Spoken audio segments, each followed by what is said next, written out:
Max Holloway, downward point, big right hand. 3 in a row for Duplessis. Nothing humbles a cocky fighter faster than a perfectly placed knockout. 100%.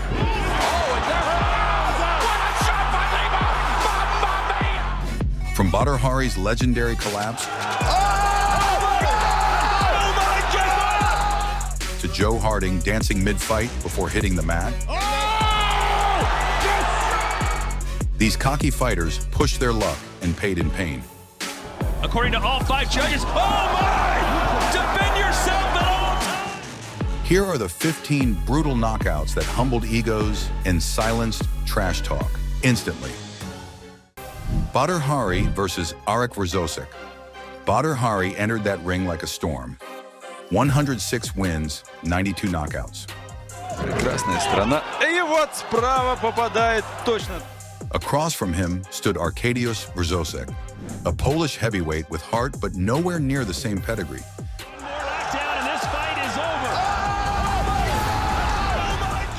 Hari had fought the best. Overeem, Schilt. Overhand right, left hook from Badr. There's the right hand again. Bonjasky, names etched in kickboxing history. Remy Bonjasky forced to backtrack, they spilled to the canvas. But was Rzosek about to be the next name on Hari's comeback list? From the start, Hari's timing was razor sharp, his punches snapping through the guard like thunderclaps. Here, he said with the new team, he's got his kicks. A right hand to the ribs sent Rzosek down hard. 1. That left hand! Up the finish.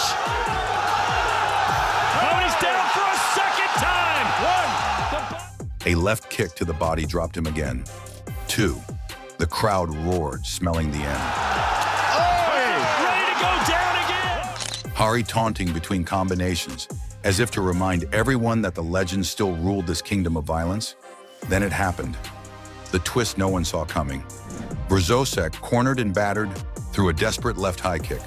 The shin collided with Hari's temple, and the Golden Boy's lights went out instantly.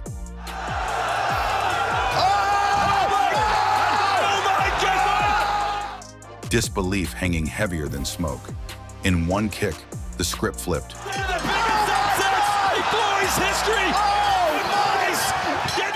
The veteran became the victim, and the underdog became immortal. But legends don't stay down forever, because somewhere else, another man's pride was about to meet its own downfall. Mirthel Groenhart versus Harit Grigorian. When they refused to touch gloves, you could feel it. They are not touching gloves, Joe. Something brutal was about to happen, but no one in that Paris arena knew this fight would end in pure chaos.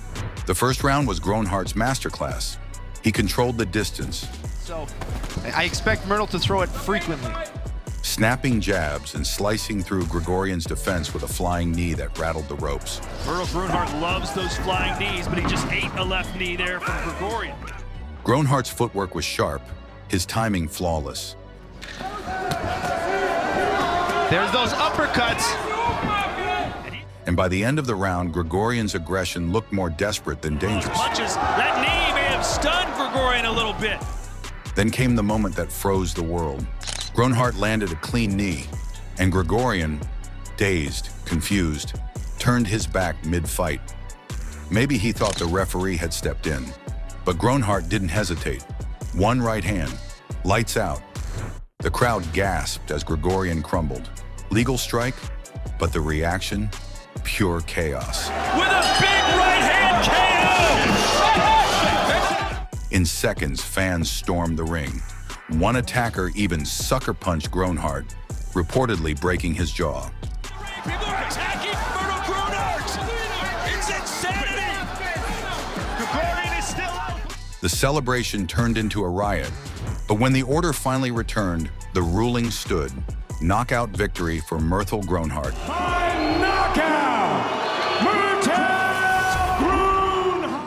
Up next, a fighter who swaggered into battle thinking he owned the ring until the ring owned him. Shane Mosley versus Ricardo Mayorga. This fight was revenge for both men, but only one would get to finish the story. Before the real fight even began, chaos had already erupted outside the ring. Ricardo Mayorga The wild Nicaraguan brawler known for lighting cigarettes at pressers and insulting opponents' families. Come on, man. It's an athlete. Come on, man. What's wrong with you, man? Took it too far. He slapped Shane Mosley's girlfriend during a promotion. And from that moment, Mosley's calm smile turned into something darker. The rematch wasn't about belts anymore. It was about payback. When the two finally met under the lights of the Forum in California, the tension felt nuclear. Mayorga came swinging like a wild man, throwing haymakers from the waist. Mosley, slick and surgical, countered with speed and precision. Yesterday, to make him react to me. Good right hand by Mosley. Hooks to the body, sharp rights to the head. Each round, he carved Mayorga down piece by piece, stripping away the bravado with every clean shot. Still, Mayorga taunted, grinned through punches, and dared Mosley to hit harder. Well, of course, maybe Mayorga's exactly the same. Then came the sixth round, the final seconds. Mosley feinted high, dipped low, Starting to give a little bit emotion. Well, the gap in technical skills. and buried a right hand into Mayorga's ribs. A punch so perfectly placed it sounded like a hammer cracking wood. Mayorga collapsed, clutching his side, screaming foul. But the ref didn't blink. Mosley emotion carved across his face. Not just victory, but justice. Revenge may have been settled in that ring, but elsewhere, disrespect was about to spark a storm that no referee could stop. Andrei Mikhailovich versus Alex Hanan. Andrei Mikhailovich came in with a record of 15-0, known for his explosive knockouts. He's hurt, big shots, Mikhailovich. He's pouring big shots in, and there's a right hand. His opponent, Alex Hanan, 7-0, fast, flashy, and cocky enough to believe he could walk through fire and come out grinning. Oh, there it goes. Oh! This fight started with disrespect. It's for referee John Couch's instructions. Stop. During the referee's instructions, Alex Hanan couldn't resist throwing a cheap shot to Andrei Mikhailovich's stomach instead of touching gloves. Listen, mate, don't do that again. Don't get disqualified, you understand? The crowd gasped, the ref warned him, and Mikhailovich just smiled. That cold, dangerous smile that says you'll pay for that. When the fight began, the payback started early. Mikhailovich came out hunting, snapping jabs and drilling Hanan with 1-2s. And Hanan just stayed up. It covers up. That cracked through the guard like rifle fire. 1, 2, and 3. And the knee buckled from Hanan. Every punch carried a message. Payback. Hanan tried to posture, to fight fire with ego, but it only fanned the flames. A double left hook staggered him, knees buckling, eyes wide. Chasing is Mikhailovich. The first round ended with Mikhailovich shoving him back. The referee forced to step in again. You could feel the fuse getting shorter. Listen to me. Keep it clean, man. Don't let me disqualify you. Use your shoulder. Then round 2, the explosion. Mikhailovich uncorked a left hook that detonated on Hanan's jaw, sending him crashing to the canvas. Good hook there from Mikhailovich, and down goes Hanan. Hanan got up, dazed, trying to act unfazed, but the end was already in motion. The second left hook came harder, meaner, final. Hanan hit the floor again, and this time Mikhailovich didn't let him breathe. The second knockdown in this second round for Andrei Mikhailovich. A ruthless barrage forced the ref to stop it. Another shot and more, and here they come, and there's the stoppage. 2 rounds. That's all it took. The man who mocked before the fight lay beaten, humiliated and humbled. That lesson in humility echoed across the boxing world until another fighter made the same mistake, thinking arrogance could survive impact. Kyohei Hagiwara versus Ren Hiramoto. This risen 26 bout was built like a clash between Ren Hiramoto, the flashy K1 kickboxing prodigy making his MMA debut, against Kyohei Kenkabancho Hagiwara, the street-tough brawler turned mixed martial artist with real cage experience. But this fight became personal when Hiramoto taunted Hagiwara with a disrespectful gesture, turning anticipation into bad blood. The first few seconds told the story. Hiromoto moved forward, ready to box. But Hagiwara charged in, closed the distance, and slammed Hiromoto to the mat like a man yanking a crown off a king. From there, the domination began. Every time Hiromoto stood, Hagiwara dragged him back down. Every scramble ended the same. Fists in Hiromoto's face, control slipping away second by second.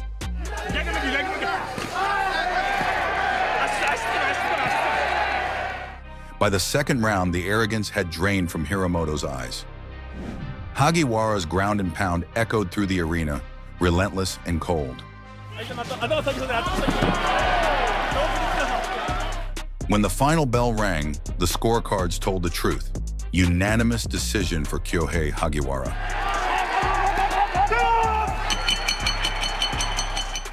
After the fight, Hagiwara didn't gloat. He just shrugged and said, "It felt like I bullied a weak monster." But if that was a story of silence teaching respect, the next clash proved that sometimes pride gets taught through pain. Douglas Lima versus Michael Page. In this Bellator World Grand Prix semifinal, you can see Michael Page shouting, bouncing, hyping himself up with raw intensity. Like a lion ready to devour anything in front of him. But what this fight showed was who the real predator in that cage was. From the start, MVP worked his usual magic, bouncing on his feet, grinning, throwing slick jabs while Lima stayed patient, scanning for patterns. Mourning the loss of his father who died on Boxing Day last year, quickly surges. Page owned the first exchanges, using his speed to tag Lima, and even stagger him once. The crowd roared. The swagger was in full swing, but Lima wasn't chasing. He was calculating. He's been able to stop everything Douglas Lima wants to do here. Then came the second round and the moment that froze the world. They're down by Michael Venom Page. Oh, he got hurt with that Staggered. And there's Page lunged forward, throwing a flying knee with all his trademark flash. Lima, calm as ever, swept his leg out, caught him mid-motion, and unleashed a counter right hand straight into the chin. The punch landed like a thunderclap. MVP went out instantly, stiff, eyes blank, crashing to the mat before his body even realized he was done. He's not quite at 100%. oh, and there. What a shot by Lima! Mamma mia! The arena erupted, half in awe, half in disbelief. Lima walked away, emotionless, as if he'd just solved an equation. Next, a fighter who tried the same showboating game and found out why arrogance doesn't survive impact. Leandro Silva versus Marek Mazouk. Leandro Silva made his walkout like a man in a movie mask on and dancing his way toward the ring as if the fight was already part of the show. As well, you look at him as an MMA fighter, what he's done, what he's achieved, the performance he put on the... A veteran of wars with the likes of David Cosma and Patricky Freire, Silva had gone the distance with world-class opponents and beaten young prospects before they ever found their rhythm. Tonight, he looked ready to add another name to that list. Power has an interesting outlook on it, but went to Mexico to try and train. His opponent, Marek Mazouk, was ice cold. 6 wins, 4 knockouts, no theatrics. Just quiet focus. Round 1 looked like a masterclass. Silva slipped punches with a grin. Mazouk charged forward, swinging wildly. Right hand from Apollo. This should be huge if he can finish. Only to eat clean shots in return. Within minutes, blood poured from his nose. A cut opened under his eye, and Silva looked untouchable. These are short shots, but they're working, Luke. This is great tactics from Apollo. Look at the boxing. Shaking his hips at the crowd, mocking his opponent. It looked easy, almost playful, but the moment he treated it like a joke, the script changed. Oh, look at the blood really flowing from that nose now. Oh, sharp right hand. And again. In round 2, Mazouk came out swinging like a man possessed.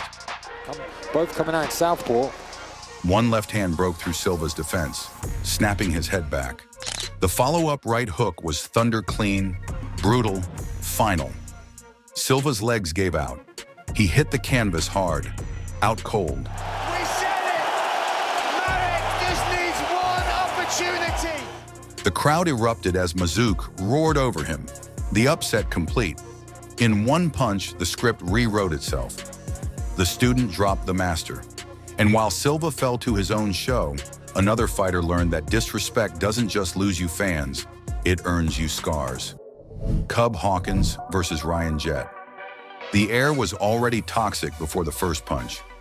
During the face-off, Ryan Jett reached across the line and slapped Cub Hawkins with a viral shot that lit up the internet and split the crowd in seconds. And Hawkins' smirk twisted into fury.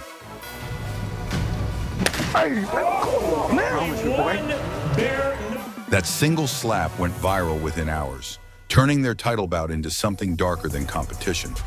It was now personal. The moment the referee signs to start, all that swagger met something real. Hawkins came forward like a loaded weapon. Every hook snapped Jett's head back. Good shots here landed from Hawkins. Every counter drew more blood. The first round was violent, Hawkins pounding away while Jett fought to stay standing. But Jett was tough, too tough for his own good. On display again by Ryan Jett, and a nice jab to open that one up. And counter right hand. By the second, his right eye had ballooned, his nose had turned red, and the referee kept calling the doctor in to check the damage. Still, Jett refused to quit. Rounds 3 and 4 turned into pure brutality. Hawkins picked him apart with surgical precision. Hawkins, quick hook. And again, powers forward. Walking him down, landing short, punishing shots that thudded through the trigon. The fans could see it. Jett's face was unrecognizable, his body fighting on instinct alone. Hawkins, quick hook. And again. When the 5th round was about to start, the doctor stepped in and waved it off. The slap that started a storm left its mark. And in the next fight, arrogance didn't slap, it screamed. Anthony Joshua versus Daniel Dubois. You could feel the tension long before the bell. 2 British heavyweight champions. Daniel Triple D Dubois came in swaggering with youth and venom, the newly crowned IBF champion who promised to retire Anthony Joshua. Across from him stood Joshua, battle-tested, a 2-time world champion. He'd been here before. When the first bell rang, the difference in hunger was obvious. Dubois didn't wait. He stormed to the center, snapping his jab like a whip. Daniel Dubois straight on the front foot, working behind a solid jab. Pressing Joshua backward from the opening seconds. Then came the moment that made 90,000 fans gasp. A thunderous overhand right that crashed into Joshua's jaw and sent the former champion to the floor. Dubois smelled blood. In round 2, he attacked like a predator who'd found weakness. Hooks to the head, body shots that dug deep, and relentless forward pressure, Joshua could only hold and survive. Daniel Dubois fighting like a prime Mike Tyson right now. Dubois looked unstoppable, fighting with that prime Mike Tyson energy, compact, ferocious, fearless. By the 3rd, AJ bit down and fought back, firing stiff counters, slipping shots, trying to turn the tide. For a moment, the legend flickered alive. The body there from Dubois. You can't forget to go low. The crowd roared, sensing the comeback. But Dubois' power surged again, every shot heavier than the last, forcing multiple knockdowns. The referee warned, the crowd begged, but there was no escape. Then in round 4, Dubois sealed it. A left hook followed by a sledgehammer right. I think he senses he's done again. Joshua collapsed, eyes glazed, body lifeless. The referee didn't even count. The stadium exploded as Dubois stood tall, roaring over the fallen legend. It is over! A dynamic destruction! The new king of British boxing. When youth conquered greatness that night, the echo traveled to Paris, where a brawler's smile would soon fade under the weight of precision. Tai Tuivasa versus Cyril Gane. Tuivasa came to Paris with fire and noise, the fan-favorite brawler who turned fights into parties and knockouts into celebrations. Across from him stood Cyril Gane, technical and terrifying in how effortlessly he could dissect chaos. From the first exchange, Gane treated it like a science experiment. Then came the storm. In round 2, Tuivasa exploded with a monster right hand that dropped Gane flat. You should be a little reckless and make this down. Oh! They melted him with that. The crowd lost its mind. Gane got up, hurt but unshaken, and that's when Tuivasa made the mistake that sealed his fate. Seconds later, Gane turned clinical.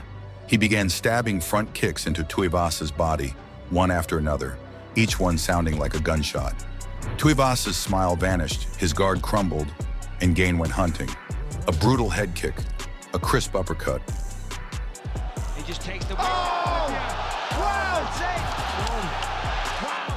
Then the final flurry, punches raining down until Tuivasa fell in silence. Cyril Gane didn't just win, he dismantled the illusion. Because in this game, mocking pain doesn't make you stronger. As I said, he can only take so many, and then to the chin, an uppercut again. It just makes your ending quicker. Next, another fighter who thought showmanship could hide fear, until the knockout turned the lights out for good. Joe Harding versus Johan Sega. This fight started as a war. Joe Harding, the defending BCMMA featherweight champion, strutted into the cage. Across from him stood Johan Sega, calm, silent, and clearly unimpressed. From the opening bell, Harding treated the fight like a stage. He darted side to side, slipped punches, then mocked Sega mid-round with exaggerated head movement and shoulder shimmies.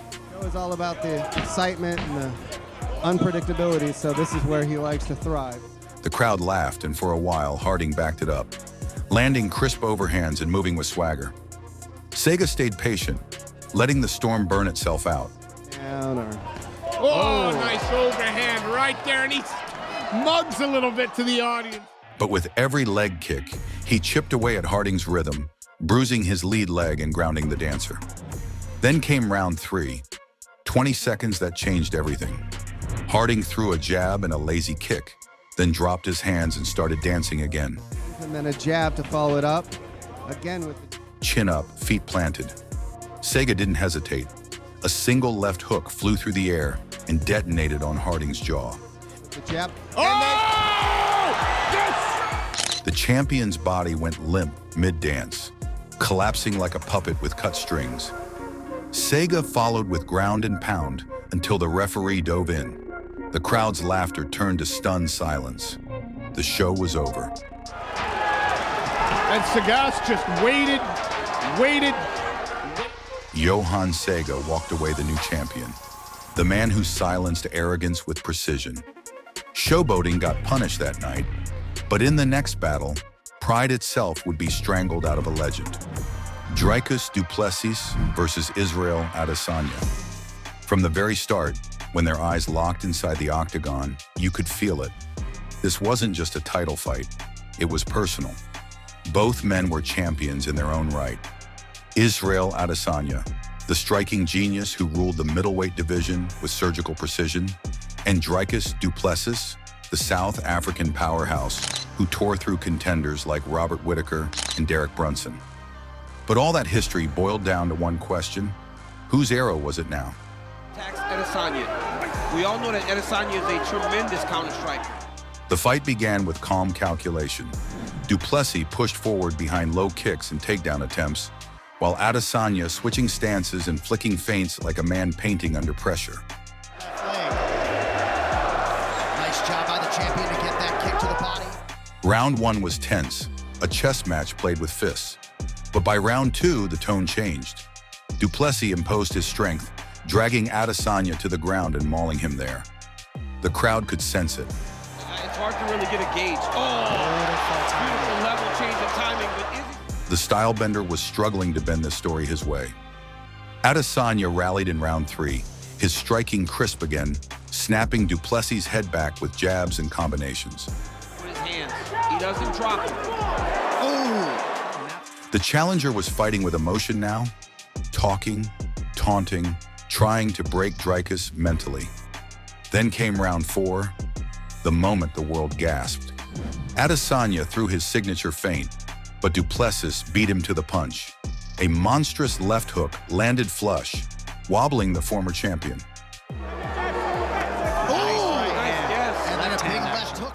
Adesanya staggered, and before he could reset, Duplessis took him down, slipped behind, and locked in a rear naked choke. Adesanya down. Straight to throwing one hook in. Let's see if... Oh, he's got the choke. He's got the choke. Within seconds, the unthinkable happened. Adesanya tapped. Wembley went silent for a heartbeat before erupting. Dricus du Plessis had just dethroned one of the greatest strikers in UFC history. As Adesanya's crown slipped away, another champion stood tall, still believing he was untouchable. For now, Anderson Silva versus Chris Weidman. It happened in a blink, the kind of moment that changes history. Anderson Silva, hands down, chin high, swaying side to side like a man too good for danger, looked at Chris Weidman. He leaned forward, dared him to swing, and then the challenger did. Round 1 was vintage Silva. Playful, fluid, mocking every strike Weidman threw. The crowd roared every time the Spider slipped a punch. And there's the knee, Joe. Every time he gestured as if to say, "You can't touch me." But Weidman stayed patient. He didn't bite on the mind games. He kept pressing, step by step, never losing his composure. Then came the second round, the moment the invincible became human.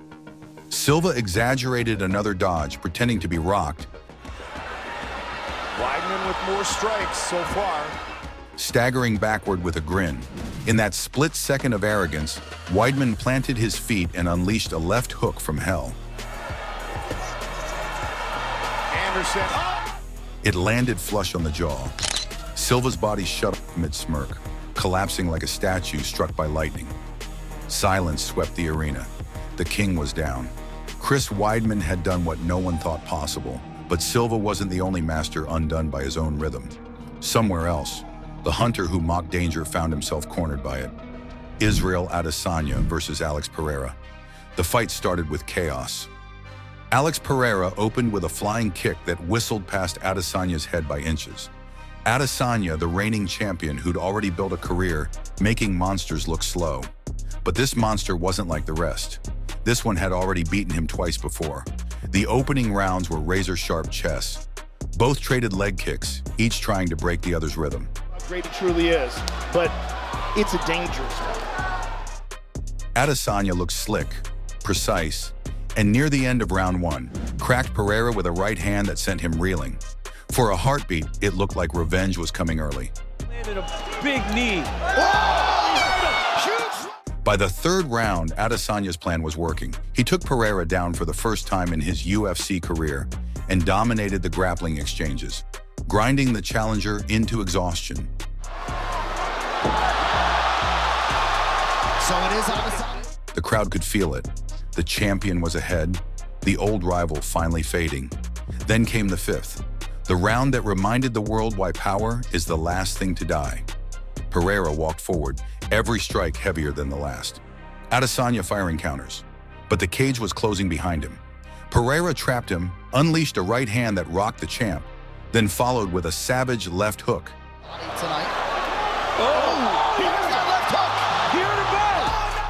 The same weapon that haunted Adesanya since kickboxing. One more uppercut, and the champion slumped against the fence, eyes dazed, hands limp. Alex Pereira roared. The hunter had finally caught his prey, and while that saga of rivals carved itself into MMA history, another feud, born from betrayal, was about to explode in a cage built on bad blood.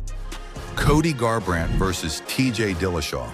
It began with Venom former teammates turned bitter enemies. Cody Garbrandt and TJ Dillashaw finally met in a fight that felt personal from the first glare. Every stare down, every word between them dripped with betrayal. Garbrandt came out like lightning, fast hands, pure fury. But Garbrandt has unbelievable speed. His right hand found its mark late in the first round, cracking Dillashaw clean and dropping him hard. Considered the same, they do have that same fighter's mentality. For a split second, it looked like the feud was over. But the bell saved TJ, and that small mercy would change everything. Round 2 began with a different rhythm. Dillashaw, still shaking off the fog, started using kicks, angles, and patience. He fired a left high kick that smacked against Garbrandt's jaw, staggering the champion. Dillashaw's a good guy. I don't quite understand why. Oh, he caught him with a head kick. Cody smiled, but it wasn't confidence, it was denial. Seconds later, they traded again. Dillashaw slipped Garbrandt's counter and unleashed a right hook that detonated. Cody Garbrandt went stiff, falling backward as the arena erupted. Dillashaw pounced, raining down strikes until the referee pulled him away. The noise was deafening. TJ Dillashaw stood over his fallen rival, belt reclaimed, feud avenged. If you enjoyed, hit like, smash that subscribe button, and share it with your fight crew. Drop a comment. Which KO was your favorite moment?